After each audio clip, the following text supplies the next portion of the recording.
Okay, thank you for joining me today. In this exercise, what I'll be doing is reading the three sentences behind me, and embedded within these three sentences are errors related to punctuation, grammar, verb tense, spelling, whatever the instance.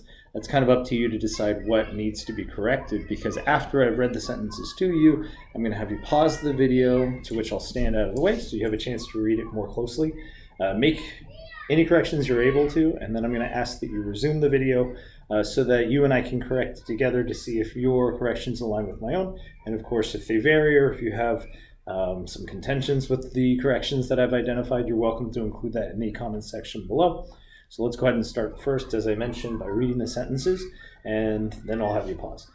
Okay, so let me see how we can do this. Okay, so sentence number one. Tell me again, why did him putted and cran up he nose?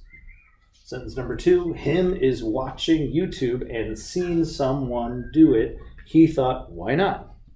And sentence number three, that sounded perfect logical. I might try it too. Okay, so not advisable. But go ahead and pause the video here, I suppose, and then make your corrections and then resume. Okay, so let's go ahead and jump in. I assume you're ready to correct. Sentence number one, tell me, first word in the sentence always requires capitalization. So tell me again. Why did him put it and cran up he nose? So tell me again. Pause with a comma. Why did him, not the correct pronoun, right? We want to address this person as he. So why did he? Putted is, put is an irregular verb. So for the past tense, you just say put. And you wouldn't append that additional consonant and then ed. You're just going to leave it as put. So tell me again, why did he put and cran? You'll notice that the word following the general article and is one which begins with a consonant. And the rule tells us that if the word preceding an article is a general article is a consonant, then you would use a instead of an. So an is reserved only for those words beginning with a vowel or a vowel sound. Okay, so an should be a. So a cran up he, we want to use the possessive pronoun. So up his nose. And even though it is largely a rhetorical question, although you could argue it's not, we're still going to go ahead and punctuate that as an interrogative, which it is, with a question mark. All right, sentence number two, let's go ahead and take a look. I want to make sure we're good on time. Him is watching YouTube and seen someone do it. He thought, why not? Okay, so him really should be he, because we're still addressing him with that pronoun. And of course, it does need to be capitalized. So he is watching. Well, really, we're asking about an event which has already occurred. So based on the context of this, I know is should be its past tense for that copula. So he was watching YouTube. YouTube is the name of a platform. It's a proper noun. So we capitalize YouTube. And I believe, he was watching YouTube and seen. So and sounds like we're trying to join this initial clause with the second clause, right? Kind of this explainer. So and shouldn't be a general article at all. Instead should be a conjunction. So I'm looking for and. So and then here we have seen. Seen is not the type we want in terms of reflecting its past tense. So we want to say saw, right? Like she has seen, instead and saw. So he was watching YouTube and saw, past tense, someone, two independent words. Instead, we want to link those to form the compound word someone.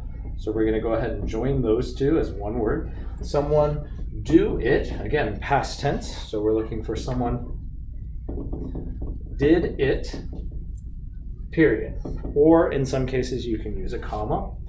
He thought, why not? So we're going to go ahead and splice this using two sets of commas. So he was watching YouTube and saw someone did it. Or rather, do it. I suppose you can stick with do now that I look at it. Do it. He thought, why not? And now for this, because we're implying that we can read their mind, or we're suggesting that this is the thought they had, we're going to go ahead and wrap why not with quotation marks. So, why not? Question mark. Although you could get away with it by not incorporating those quotation marks and instead appending the question mark, though quite honestly, it's probably most appropriate to stick with those quotation marks because we're kind of inferring his mental thought process. All right, next sentence, number 3. That sounded perfect, logical. I may try it too. So we're, again, going to start with the capital letter, right? So that sounds, not sounded, sounds, we want the continuous. That sounds perfectly, we want the adverb. Logical, so perfectly describes the extent or the manner in which it is logical. Comma, pause, we've got the independent pronoun I may try it too. And here we have the preposition to. Instead, we want to use the adverbial form of it, the stressor. I want to try it too, and we're going to punctuate with a period. Okie dokie, I believe we have addressed all of the errors in the sentence and we're good on time. So if you haven't already, I would very much appreciate it if you would subscribe to the channel. That would help me out a lot. If you find it helpful, please like it. Other than that, please feel free to leave a comment below with any modifications that you have that were maybe estranged from my own, or those you suggest that I have included. All right, or should have included. Thank you. I'll see you in the next one.